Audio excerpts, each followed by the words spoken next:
As people are finding their seats, for those of you who don't know me, I am Matthew Hart. I'm the publisher and CEO of Longwoods Publishing, and welcome to the first full day of spring, although I don't think anybody would really know it. Before we start, all of our Breakfasts with the Chiefs are supported by a number of organizations, and sponsoring today's event is Life Labs, Canadian Foundation for Healthcare Improvement, Medtronic, and of course I wanted to thank Sinai Health Systems for supplying the facility today. As a reminder, if you do have any questions, there will be time for Q&A at the end. I will have a mic, so please raise your hand and I'll try to get to as many people as we can. One other quick little note, if you haven't read Sarah's note on longwoods.com, it's under our essays. It's about a little adventure, I guess, for lack of a better term, that she had, and was it the spring? Yeah, last fall now. Last fall. Yes. So it's an interesting read, so if you haven't had a chance, feel free to go onto Longwoods and look at it. But enough from me. Without further delay, Sarah Hutchison and Darren Larsen.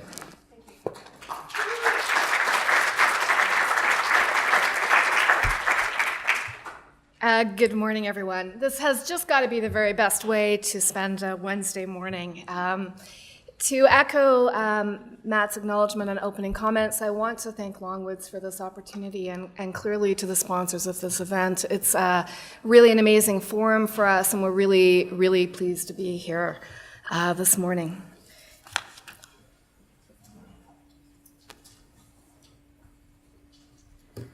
So that's it. Real change requires resolution.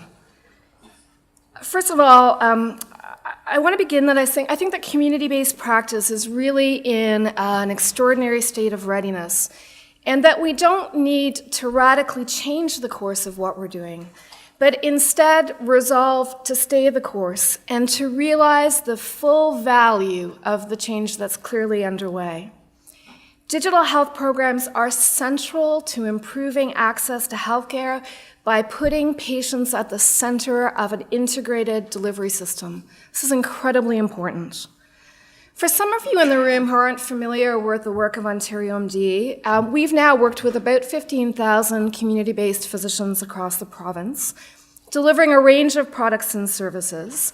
And our hope this morning is to share with you some of our perspectives about that experience in our journey. Our mandate sort of dated back to about 2004, where our job was really to support physicians around the selection, adoption, and implementation of EMRs. And we sort of focused on a community that was about 12,000 physicians, but our physician community has continued to grow over the last couple of years. Now we have 15,000 physicians, which I think is an impressive number of clinicians that are engaged with OntarioMD. Our work is now really to continue to build on the trust that we have with physicians and to really participate in a system delivery partner role. Our work with EMR adoption has really naturally led into how it is we help physicians, how we help EMRs evolve, and how we advance the use of EMRs by physicians. In parallel to our work with docs, we work really closely with EMR vendors to ensure that their products continue to evolve, not only to meet the needs of clinicians who really want their products to do kind of new and innovative things, but also on health system priorities and points of integration, which is incredibly necessary for the kind of maturation of the system. There is an important independence, and I sort of graphically wanted to show that. There's a really important interdependency between physicians, between the health system or clinicians and their practices, the health system and vendors to really be able to move the digital health space forward. And I think that our work on meaningful use is really never going to be done, but is really always going to be continuing to evolve and advance because that's what's demanded of us. The 10-point Digital Health Action Plan is going to be familiar to many of you in the room, and I highlighted two specific areas. Was I blind, Darren? 7 and 8, which is really, one is focused on providers and communication, And the second is around decision support and integrating EMRs into the space. And this, in terms of our work with the ministry, really calls out our integration priorities and our focus on making EMRs connected in the space.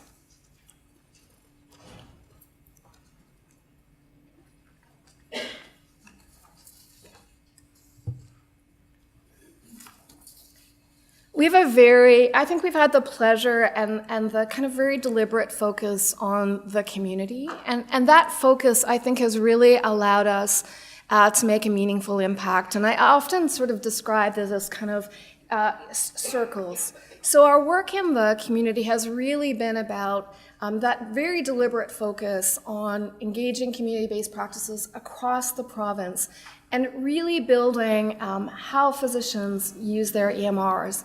And it's with that sort of state of maturity that the EMR and the community space and all of the other really important assets and connections that are now maturing in the broader digital health space are be able to connect and to integrate.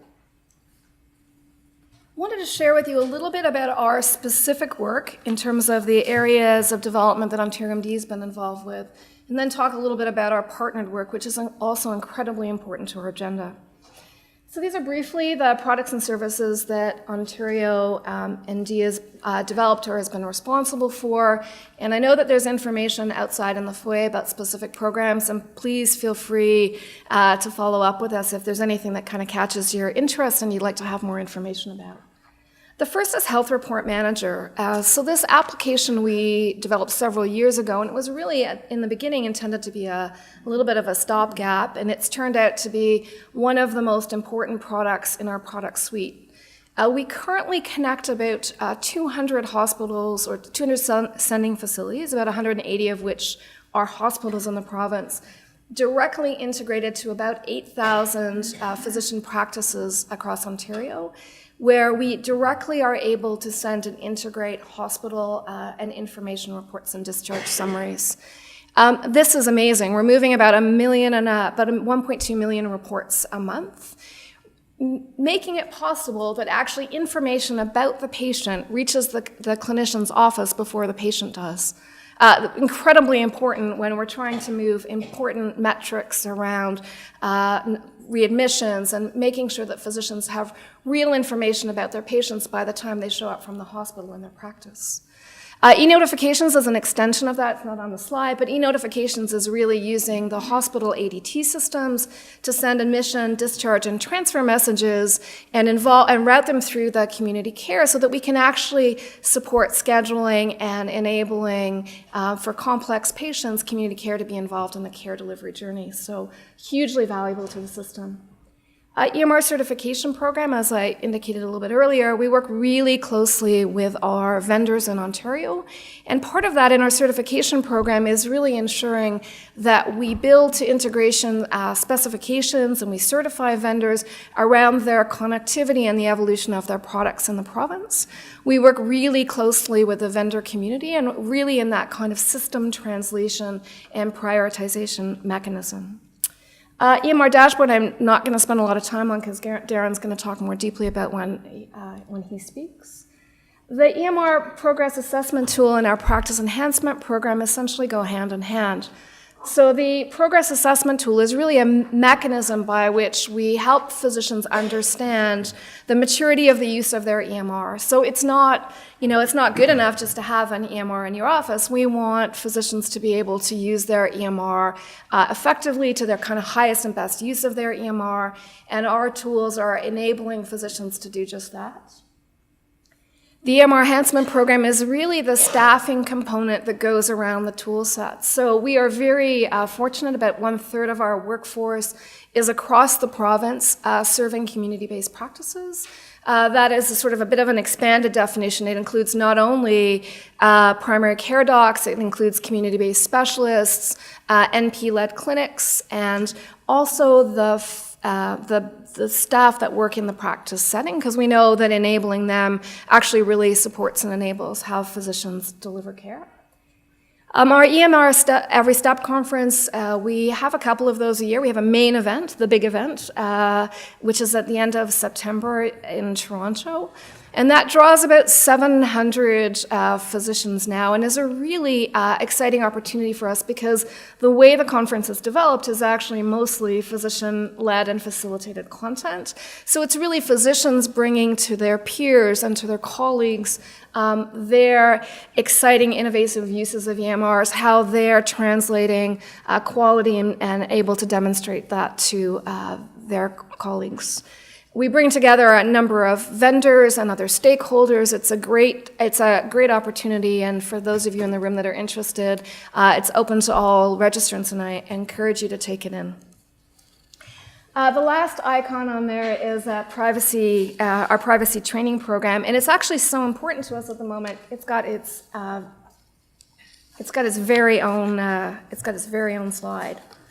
So this has been an amazing journey in terms of our privacy and security program, and we have worked very closely with the Canadian Medical Protective Association, the College of Physicians and Surgeons of Ontario, the Ontario Medical Association, eHealth Ontario. We've had input and guidance from the Information and Privacy Commissioner about developing and delivering a privacy training program for the community in Ontario.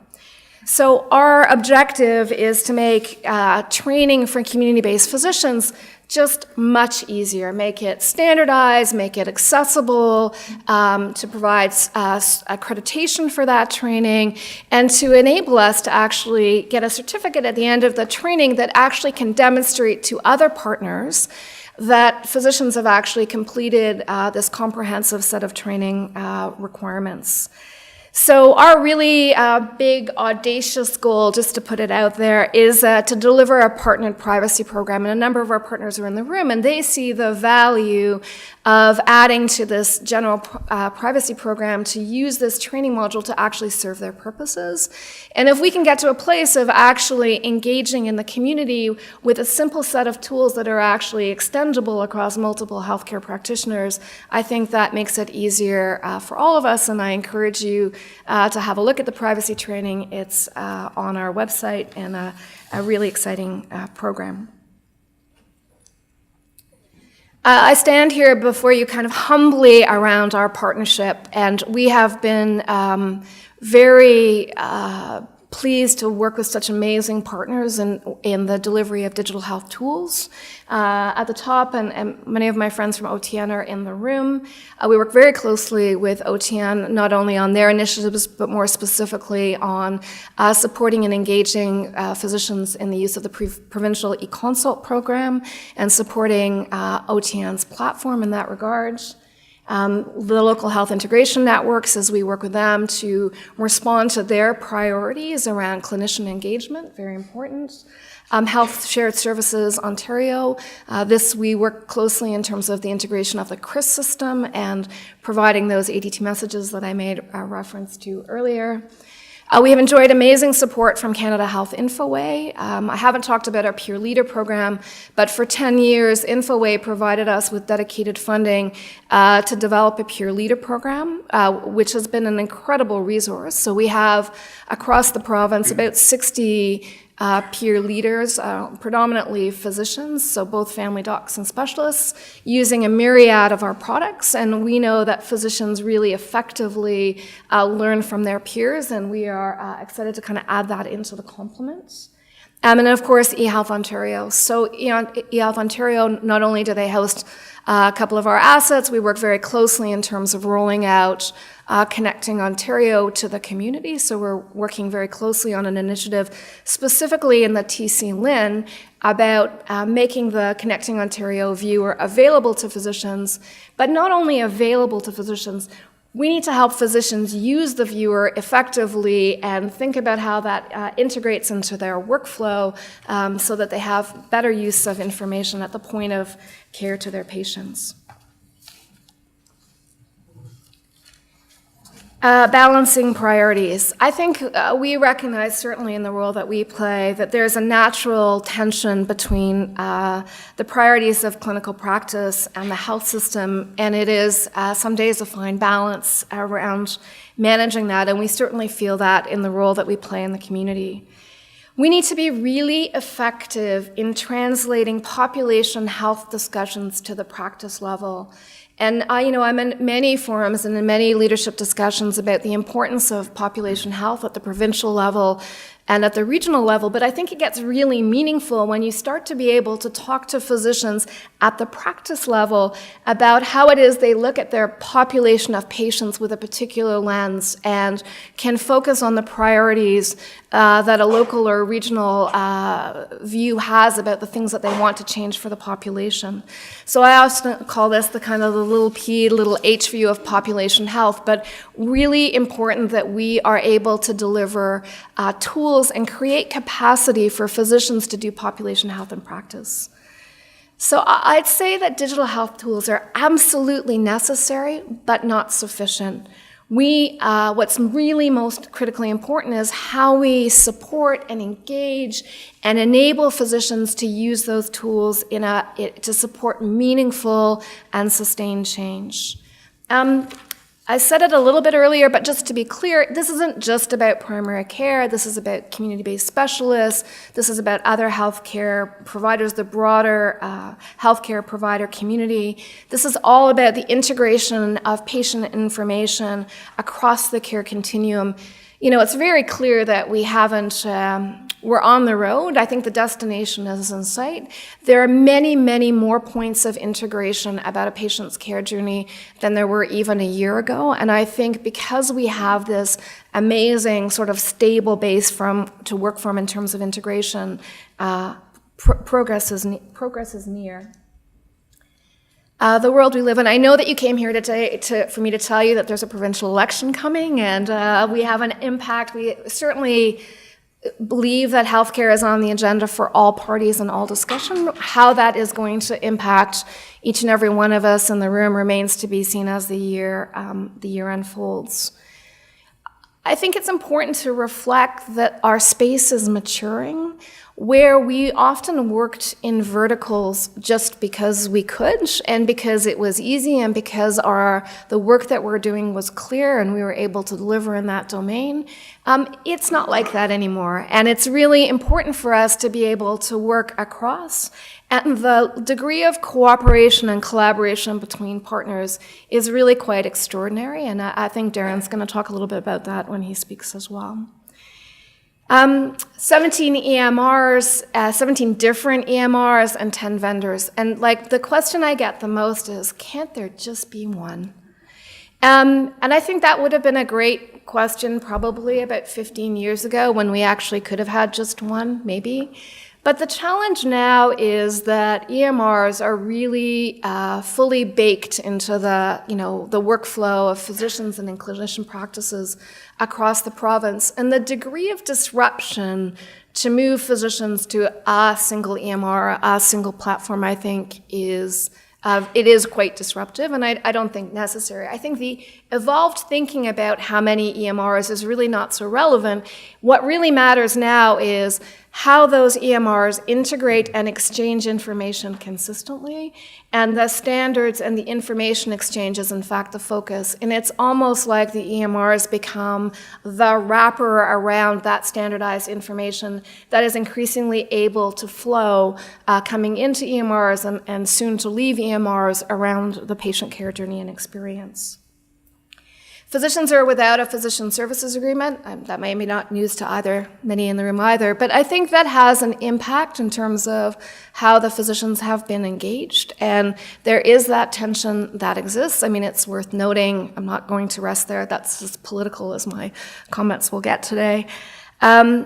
I think we struggle to educate physicians around data use. I think there's clearly a very strong sense of ownership of patient data in the community, and liberating data, looking at data for performance and accountability, sharing data is work that we are all interested in doing and advancing. I think that's a key part of the work and the road ahead of us. And there is no doubt that patient-centered care is changing the focus of our collective conversations, how patients are engaged, how can we expose their information, how can we make sure that they have access to their records across all access points in the system. It's noisy out there. I think we have a responsibility to reduce the noise for clinicians in the community and to really be quite deliberate about coordinating our efforts when we're touching the community. We have to work together to make sure that our resources are aligned for highest and best use and that we focus on system priorities that are meaningful.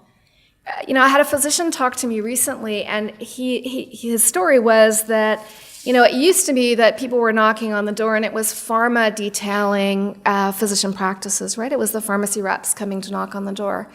And it isn't like that anymore. And who's knocking on the door are folks that want, our vendors, our integrators, our kind of cool little things that we can add on to your practice to make you more efficient and effective.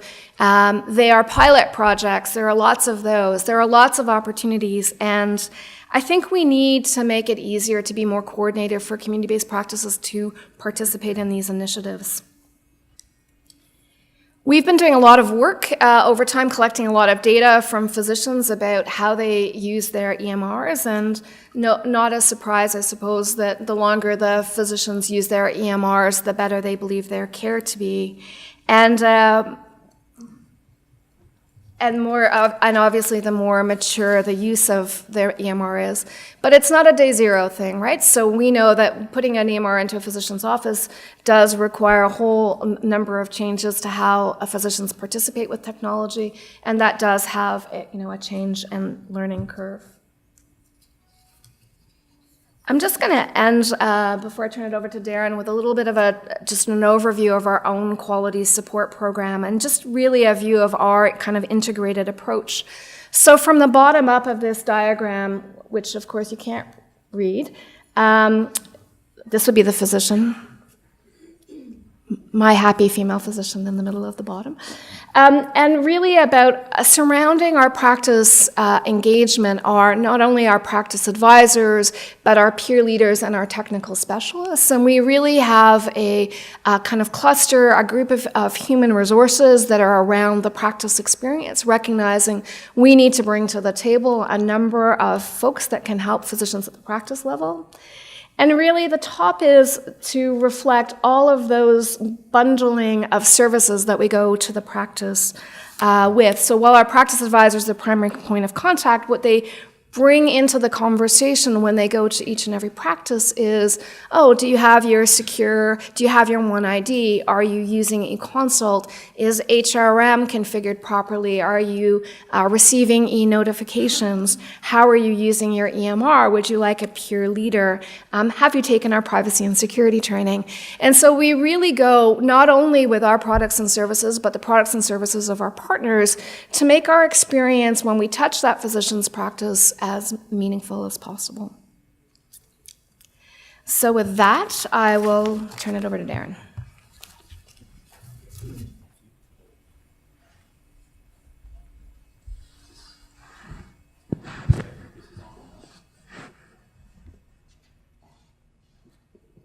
All right, perfect. Thank you, Sarah.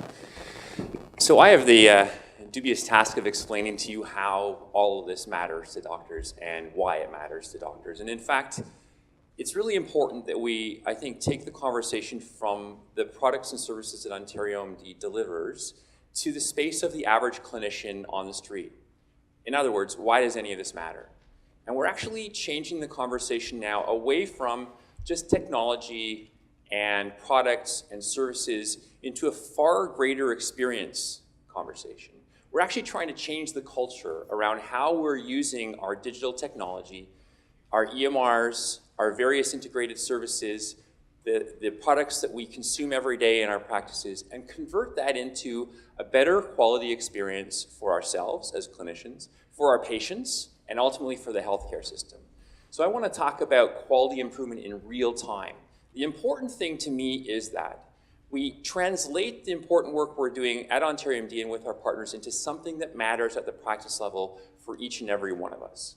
This is how I spend my time every day. I'm a family doc at Women's College Hospital, as well as being the CMIO at OntarioMD. And I have to tell you that no physician or nurse practitioner enters a patient room experiencing or with the thinking of doing a bad job. We don't want to go in there and offer a low quality experience. It's not what we enter medicine and nursing for. So we actually spend a lot of time with our patients trying to listen to their story and translate that narrative into something that's impactful and meaningful clinically. So on the left side of the screen, we see the various activities that we do every day. We prevent. Right? We try to prevent things where possible. We inform. We spend a lot of time letting people know about things they could or should do. A ton of my time in family medicine is spent educating. We're treating things when they go wrong, obviously. We're relieving suffering in many cases where we can't necessarily treat the outcome of the disease. And ultimately, we're relating all of this back. We're relating to each other as peers. We're relating to our patients. We're having to relate our patients' experience in the advocacy space back to the healthcare system. And we do it through a lens of quality. And we may not always know that we're doing it through a lens of quality, but when we look at the quality indicators that have been endorsed by the Institute of Medicine, these are timeliness, efficiency, effectiveness, patient-centered care, safety, equity. We actually, I believe, approach every single encounter with these ideas in mind. Even if not everyone is front and center at that moment, we always think about how it is we're doing when we're 2 hours behind. We feel as much guilt as it is our patients feel annoyed. We feel uncomfortable when our practices are not efficient, when we're not offering the most effective care we can, sometimes not of our own choosing or fault, but because of various issues in the system, or because we don't have access to the information, or because we can't deal with the patient in the way that we would love to in a perfect world. But ultimately, we have this in our heads every single encounter that we make with a patient. And overall, we want to produce value. And value means different things to different people. So if I'm a patient, when I'm sitting there in my doctor's office or the waiting room of an operating suite, et cetera, I will experience value in a different way than the physician or nurse looking at me. My value at that moment in time might be, I've had a good experience here. I feel satisfied. I feel heard. The outcome of my procedure is as it should have been with no complications. Right? That will produce better health for me. For me, that is my value as a patient. Then as a clinician, what's valuable to me? Well, I did a good job today. I helped my patient out. I advocated properly. We got someone to a better place than where they started, right? And that's my value. And then if you're a health system leader, what does value look like? Well, it's all of that quality stuff and all of the patient information that we've talked about just now and the physician side of it called quality, and map that over price or cost or spend. And the health system talks about quality with regard to how we can sustain this, how we can integrate it, how we can actually make it run on the behest of all of us for a long, long time. So every time we do anything at OntarioMD now, we have to look at that perspective. What does it mean to patients? What does it mean to practitioners who we serve every day? And what does it mean to the healthcare system at the tables we sit at constantly? So you've probably all seen Don Berwick or heard of him. Anyone not heard of Don Berwick? Right? Anyone not heard of him? Put your hand up here. Be brave. All right, okay. So most of you have. So Don Berwick is the guru of health quality, worked for a long time at IHI in the States, Institute for Health Improvement. He is a pediatrician in Boston. This man has seen the advent of quality improvement and quality thinking over the ages and has thought about it and written about it a lot. He's got a great article in JAMA from April of 2016. If you haven't read it, please do. But he talks about 3 eras of quality, and I think it's important that we keep these in our head whenever we talk about what we're doing out there. Whether we're a healthcare administrator, a practitioner, a technology provider, it doesn't matter. There are the 3 eras. The first is the era of professionalism, second is the era of accountability, and the third he describes as the moral era. So quickly, we'll talk about these. The first 3,000 years of medicine was the era of professionalism, right? And this comes up with some really strong, I think, principles like noble intent, like duty to care, like beneficence. And we see a professional autonomy and self-regulation as part of that. And this is still very much rooted in the way we're trained and the culture we're experiencing today in medicine and healthcare. And not all of it is bad. Right? So in fact, one would argue you want your doctor to have a duty to care and your nurse to have a noble intent when they enter the room with you, right? And we do think the professional autonomy may be helpful, although now in a team-based autonomy means different things. It doesn't mean I am the sole executor of the work that we're doing. I am the sole authority. I am the sole knowledge broker. Autonomy means in my area of what I do it well, and I'm going to help you do that better as well, and we can all work together to make things, to improve things. So that was the first 3,000 years of medicine. The accountable era has been a really big shift in the US, and it started with measurement and performance monitoring, right?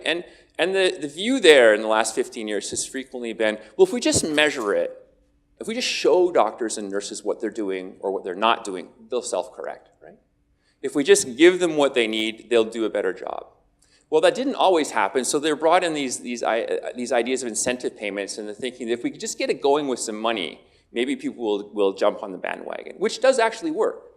Incentive payments do get people to a better place right away, but they don't always sustain that better place. So then it comes down to, well, if it's not doing what we think it's going to do, maybe we don't trust the system so much. Maybe we have to start putting in things like accountability agreements.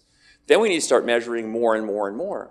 So measurement is not inherently wrong, but we do see this, right? Let's measure something. What are we measuring? It may not matter. Just measure something and then show it. So there is a certain degree of truth in that, but in the US particularly, they've got to this point of measuring, and not really showing any change happening. And then you wonder, are we measuring the right things? So Dr. Berwick proposes the third era, which is the moral era, and it has to do with things like reducing mandatory or unnecessary measurement. It talks about stopping complex incentives, keeping things really, really simple.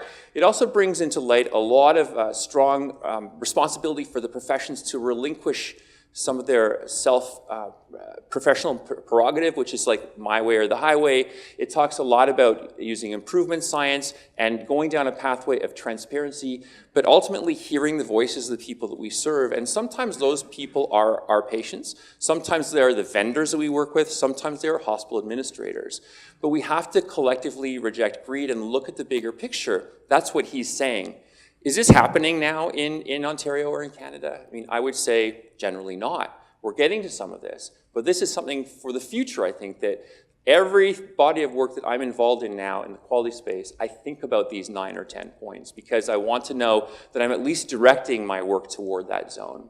And Harry feels naked without a metric. That might be true for a lot of us these days. If you can't change it, if you can't measure it, you can't change it. But on the same token, not everything that can be measured matters, right? And not everything that matters can be measured. So we have to balance that off, and that's what we're trying to get to. With this idea that physicians have been collecting data, and nurses, and their associated staff, which we think for every one of our 15,000 doctors in our system, we probably have 3 other people attached to that doctor also using these EMR systems. So our customer base is actually quite large, it's about 60,000 people when you add that up. But we start looking at what that data is when we've been collecting it for 20 or 10 years, let's say 15 years in some cases, around every single patient encounter, every single narrative that is your story when you're sitting in my office telling me what's wrong or what's going on. And I'm collecting that information now. In family medicine, a lot of that is narrative. A lot of it is words. Right? It's a story. You need to tell your story. I need to hear your story. I need to infer things from that. And I enter that into my EMR in a way that becomes sometimes very hardcore coded data. In other words, it may be a diagnosis, it may be a lab result, it may have something attached to it like an ICD code. But the majority of that stuff is simply a narrative. But that narrative is really, really important and can't be lost. How do we show it? How do we convert that? This is the challenge. We're trying to work on this now with this concept of visualizing and showing docs and nurses what they've collected to try to improve it, first of all, but to move from transactional care to population-based care. And Sarah talked about small p, small h population health. You hear that term a lot now, but we're trying to say this isn't just about individuals anymore, it's about the collective. It's about the 1,200 or 1,400 people I may be responsible for in my practice who may trend together in certain circumstances like disease entities or social determinants of health factors or various issues, if you're in downtown at St. Mike's, for instance, homelessness, or let's say a high drug use population with addictions and opioids. So there will be patterns, and when we show them to doctors, and it doesn't look good for them necessarily, we always want to talk about this not being a culture of shame and blame, but being a culture of education and improvement. And when we show a dashboard, which I'm going to give you a picture of in a second, and a doctor looks not that great in that dashboard, he says three or she says three things to me every time, right? First thing is, my patient is different. Yeah, right? We all are. Everyone is different, actually. That's not an excuse, though, right? My practice is different. Of course it is. My practice in suburban Toronto is going to be different than in the downtown urban core and different than in Thunder Bay or Kapuskasing. Absolutely. And the third thing is the data is wrong. And they're right. Because many times we haven't collected even the codified data in a way that makes sense in an EMR structure. So we use all of these ideas to say, you're right about all of that in a way, so let's try to make you better and help you at the coalface. We are looking at data quality improvement. We're building on that inherent desire to do the right thing. And all of us went into healthcare with this altruistic perspective that I'm going to make a difference. And we've forgotten that sometimes, but we need to tap into it. Tap into clinicians' inherent type A personalities. This is why they got into med school and nursing school in the first place. We tap into their inherent competitiveness. That's how they got through, right? We tap into their desire to do the right thing. And all of our quality programs in the community are based around those three tenets. There is a behavior of change issue to consider, though. It isn't easy to produce something different and something new. There is a very real science around behavior change, academic detailing, et cetera, as Sarah mentioned already. Some of our partners that we're working with do this, and we also do it with our field teams and our practice engagement coaches and our peer leaders. We need to show people how change can happen and how it can be non-threatening and show the transparency part of it to reduce the fear. It's not, you don't have to be afraid of looking at your own numbers or your own data. And we believe strongly that we should be showing docs and nurses their data first before it gets released to anybody anywhere else. We should have a chance to improve that before we report it or before it moves into the system. So we created this thing called the Clinician EMR dashboard. And this is a really interesting tool I'm going to show you in a second. But it comes into 5 main domains of look, see, trend, compare, and share. So you may not do all of these at once, but all of these are possible through a dashboard and the first phase of analytics in the community.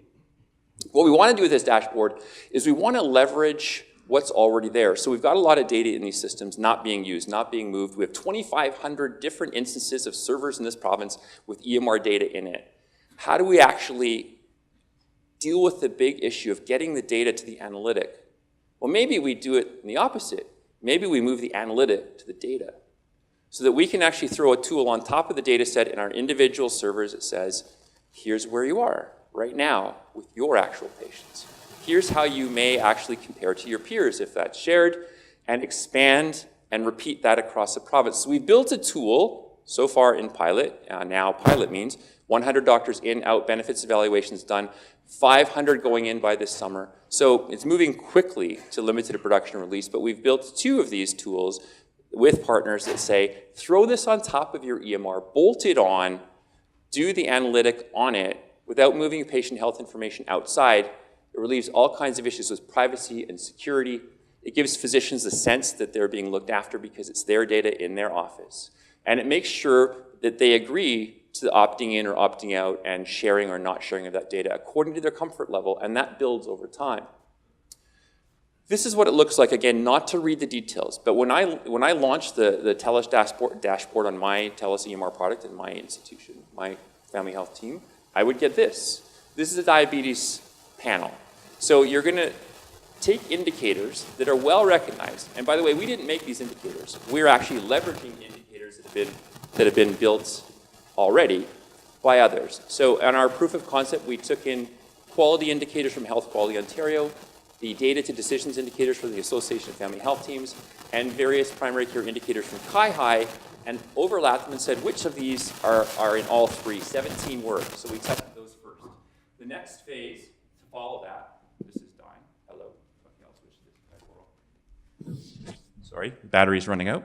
The next phase of that program was to actually then test those indicators with a group of peer leaders and try to show which ones worked in the EMR environment, because even though we spent 2.5 years trying to figure out primary care performance measurement, we thought some of these indicators were perfect, and they weren't when we actually went to use them. So testing them and using them with a group of peers is super important when we actually launch them. And then you get this panel that shows, where am I with my let's say A1C levels for diabetics? Where am I with my foot care assessments, my eye assessments, et cetera, in a snapshot of my entire patient list with diabetes as those people have been identified.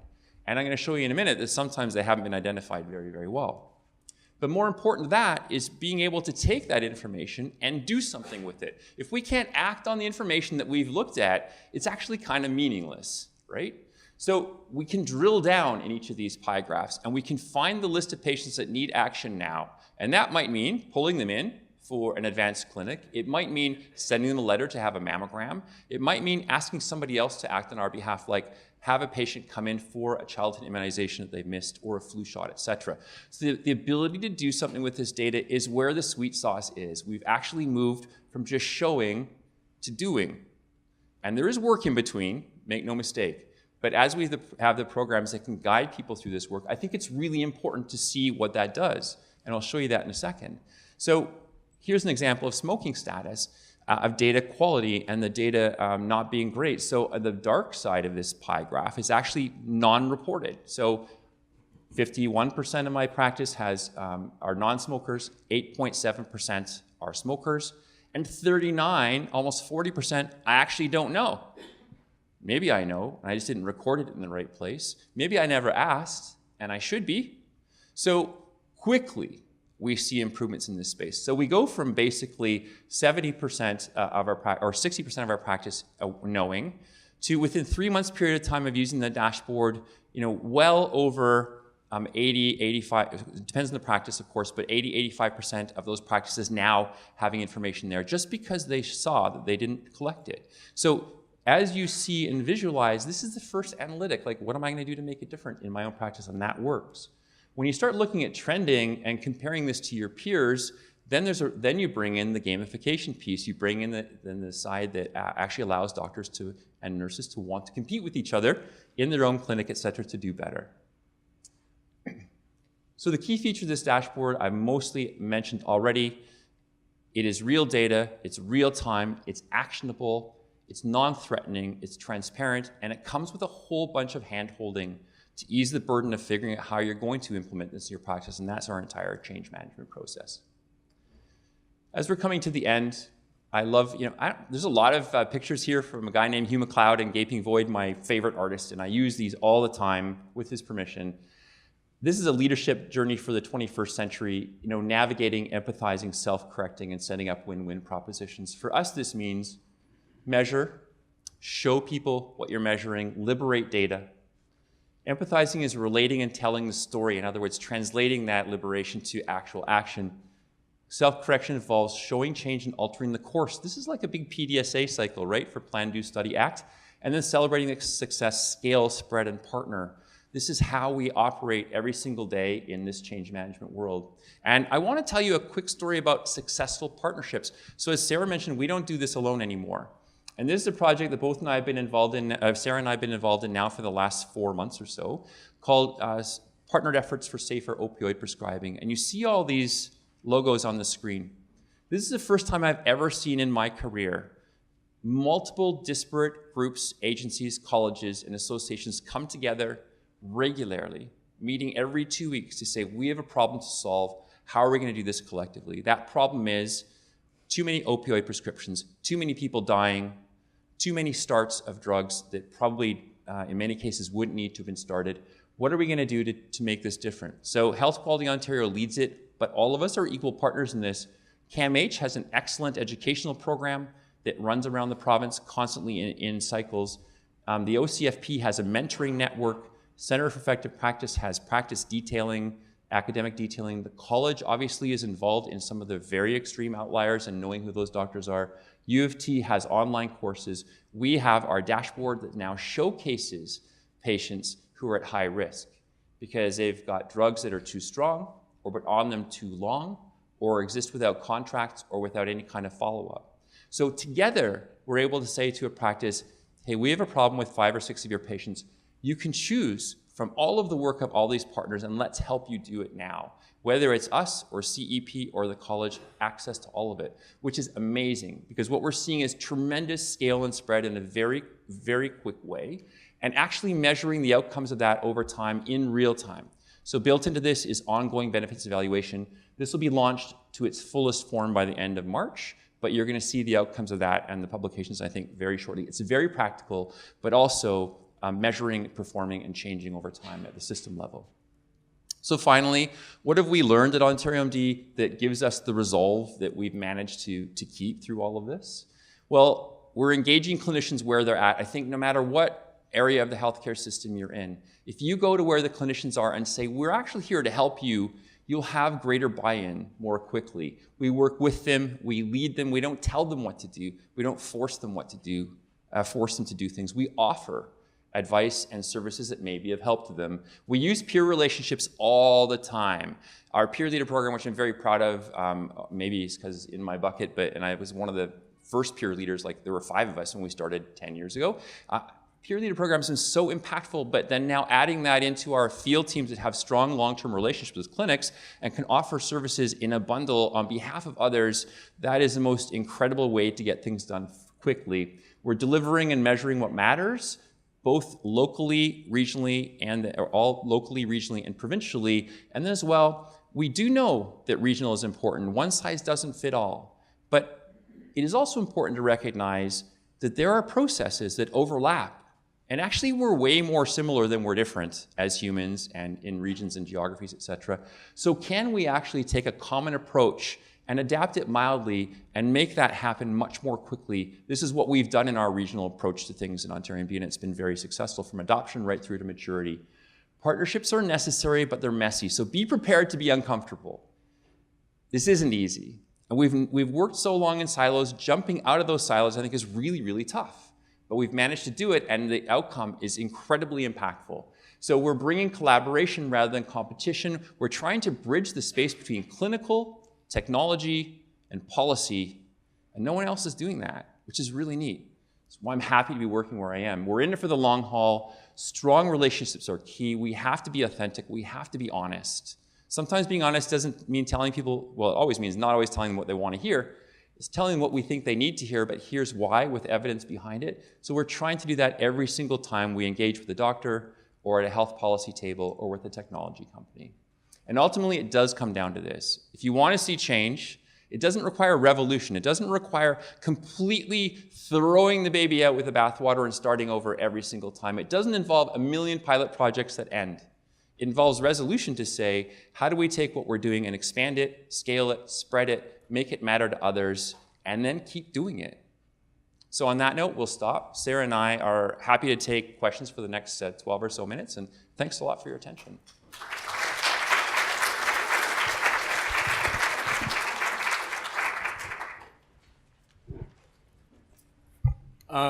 So it appears that the handheld has died. So what we're going to do is, if you can put your hand up and then ask your question, and then Darren, if you could repeat so everybody else could hear. Yeah. So we'll actually let Darren run it. So if you just put your hand up, and we'll have Darren or Sarah point you out, and then we can go from there. Kathy? I may be terrible without the mic. I'm not sure. But I'm wondering if I may be one of the only patient voices in the room. So I have 2 wishes. One is to do for the patient journey visually what you've done with the doctor's dashboard. Because to be able to look at the computer, which I do with my GP, and see my journey the way you've done it, I believe would make a faster conversation with the GP. The other thing that you will no doubt be expecting from me is to build in an advanced care directive into the EMRs, or at least bring the opportunity to have that into the EMR. And finally, my wish is shared decision-making. There's tons, as you probably know. Ottawa has fabulous patient decision aids to help both of us move forward. The thing that you touch on, but I understand that it's mostly for doctors, it's not actually for us at this point in time. But to move forward the patient engagement, partnership, imperative that I can't help but think that you're both behind.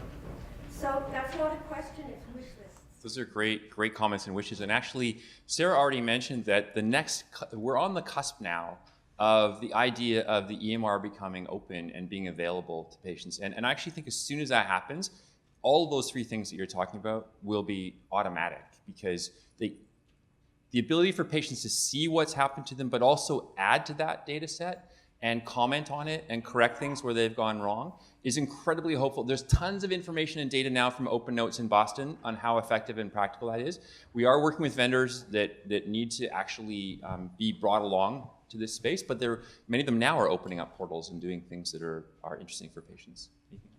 Yeah, I think the only other point to add is that we want to make that experience integrated, much as we do for physicians, by extension for patients. So not to have patients go to each and every discrete source of information, but to present that also in a composite view. So we got to get the physician part right, and then I think so that we can serve the patients. Thank you. In the back. Hi there, Patricia Sullivan from Accreditation Canada and Health Standards Organization. Thank you guys very much, Sarah and Darren. This has been really helpful. And I really appreciated the way that you talked about the language, sort of the dimensions. I think it's slide 16 that you talked about. Sort of, here's what physicians have learned, the physicians speak, and here's what the IO and the quality dimensions are.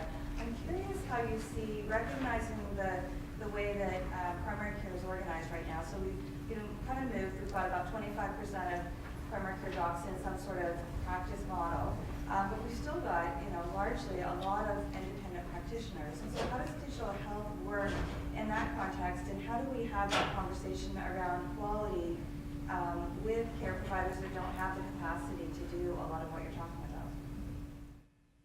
So I can start, and I'm sure Darren will let in. I think that it's really important to, first of all, engage and enable physicians with where they're at. And clearly, as you can tell from the numbers, there's really significant uptake of EMRs even in solo-based practice. But we really have to respect that we need to create capacity for physicians to do quality work, and that's a system requirement. And the ministry and the OMA really need to think about that. How do we support physicians, how do we create capacity for physicians to do quality work across the spectrum of practices? And whether that's a patient enrollment model or it's just actually a solo doc, the practice population considerations are equally important. And it is a tension about how we support and enable those docs. Yeah, and the patient enrolled models are really, in many ways, about how we're paid more than how we're organized. So the family health teams are how we're organized. That's about a quarter of us in family medicine. But there's still another, I guess, 45% that are in a primary care model of some type that are in many cases fairly organized, but not always with the full interdisciplinary care teams that are available, funded through the family health team model. So we are very aware of that population, because we have to speak to everyone, including the solo doc who's out there or the small nurse practitioner-led clinic in a very distant place. So we're actually saying build things that work, first of all, then bring the quality story in. But ultimately, as Sarah said, this can't just be off the side of our desks. Now, our students are training in how to bring quality in from the very first day they get into medical school or nursing school or the residency or postgrad training programs. But we still have a long way to go to bringing the rest of us along. And I think that's a journey that we're deeply involved in. So not a single answer for you, Patricia, but it is going to be a complex thing that I think if we're there, and we're always talking about it and raising quality, not just from the conceptual point of view, but from the practical point of view, we can bring people along that journey with a fair bit of guidance and education. That is part of the relating piece and the educate piece and the hand-holding. So take your advice. Mary. Hi, I'm Mary Burns from the Canadian Institute for Health Information in the Primary Healthcare Information Program. And you're in a great and unique place in terms of the partnerships that you've got. And I know that we've had these discussions before, and the need for comparable data and high quality data. And so we've been working on standards. We know that there are other approaches to try and standardize the data. And you also have your dashboard, which I'm sure there are data quality considerations and as you try and calculate the indicators. So I'm just wondering what your thoughts are in terms of how we can collaborate better across the system, including vendors and technology companies, to make it easier to collect comparable data and to generate it where it is necessary. So I'd love to hear your thoughts. Mm-hmm. Just an easy question. I think it's really important that we actually do agree on the data standards. And I think what isn't helpful is to introduce a series of competing standards, and that we have to choose that data set that is meaningful to measure, to implement, and to share across the system. We have to get around a table and finally sort that out. I think we've made a lot of progress in terms of the work that we've done on some of the primary care indicators and standardizing the data. And I think everyone needs a little bit of adjustment about, well, it's not quite that, it's this, and that there can be that shared data set for comparative purposes. And building on that to then actually liberate the data and do something with the primary care data set to meaningfully link the work we're doing, the impact of the outcomes, the impact of digital health on the system, and be able to measure and talk about the value that brings either in screening or in response, or just clinical value and outcomes tracking. The other thing, if I could add, so in the primary care space, as you guys know, Mary, because of the primary care reporting system, you had that experience in how we track and maintain data for primary care and then share it. It's difficult, right? Because a lot of what we do in primary care is not standard. So, I always say that the reason we have a hard time with standards in primary care is because our patients are not standard, right? Everyone is different. And if we're using a series of drop-down menus and fill in the box blank places, I'm frequently forcing a round pair into a square hole, and I'm hammering it and hammering it and hammering it until it fits, or until it starts to scream and leak and say, I won't fit, right? And so this is where it gets tricky for me, because sure, an A1C level or blood pressure, et cetera, is very easily standardized. But that narrative that actually, as Kathy describes the journey, is not easily standardized. And I don't ever want to lose that for the sake of having hard, real data only. And this is what the experience we're getting in the American environment now, where EHR is seen as the single biggest impediment to care in the US hospitals now, right? Because doctors and nurses are spending more time dealing with the computer now than dealing face-to-face with the patient. And that's a huge issue, particularly if you're a patient, but also as a clinician. Burnout issues, cost issues, highly expensive and well-trained people becoming essentially data entry clerks. So we have to figure that out, and maybe technology will help it, because AI will be coming and natural language processing and the context pulling things out will be there. It's starting to be there now if you want to invest really highly into some of the most expensive systems, which we seem to not be able to afford here. But we know that will be made easier. But in the interim time, this is not a technology issue. This is a human issue.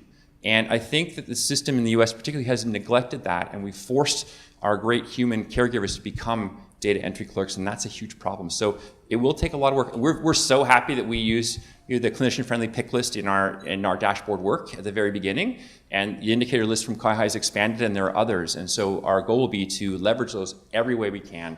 We're not building indicators, we're just using them, right, for the first time in some cases. Long-winded answer, a bit of a preachy answer, I'm sorry. Yes. Hi, thanks very much for the presentation. Sarah referenced other allied health professions and linkages with community practitioners beyond physician groups and nurse practitioners. Can you help us better understand where you're going in that direction? Certainly. So we work very closely with the Association of Community Health Centers. We are, in some circumstances, work with midwifery in the community.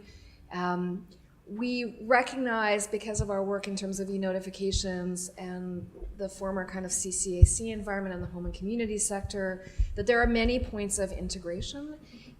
We've been given a mandate around physicians, and I don't mean that to be exclusive, I just mean that's the place that we've evolved from, but we recognize that physicians in the community or clinicians in the community are a much broader group. And as we continue to serve that group, that the clinician community is much broader. So Darren made reference to, like in the community-based practice, for example, for every single doc, there are probably 3 other individuals in that practice that work with EMRs or work alongside, and we provide support to them in terms of our clinical engagements and our change management services. So the specific other regulated disciplines, not specifically on our roadmap, but that often gets generated from initiatives that bring in other clinical groups, like potentially pharmacists or others. And the other important and really interesting thing now, I mean, we look at health, it goes well beyond illness, right? So the health of a person involves their education, their social situation, their employment, et cetera. And now we're actually starting to do work with other ministries, like the Ministry of Labor, Ministry of Transport, in trying to figure out how data can be extracted from EMRs and helps them. So it is a really bright and shiny and fun time for us. I think we're at the end of our time. It's exactly 9 o'clock. So thanks to all of you for staying and for listening to us today. It's appreciated. You see our contact details. Please reach out anytime. Matthew? Sarah, Darren, thank you very much. Wonderful presentation. And I think for both of you, your first breakfast with the Chiefs. So fantastic. Our next breakfast with the Chiefs will be in a few weeks. We'll be making the announcement probably today. So keep an eye out on your email. And that's it for today. Have a great morning.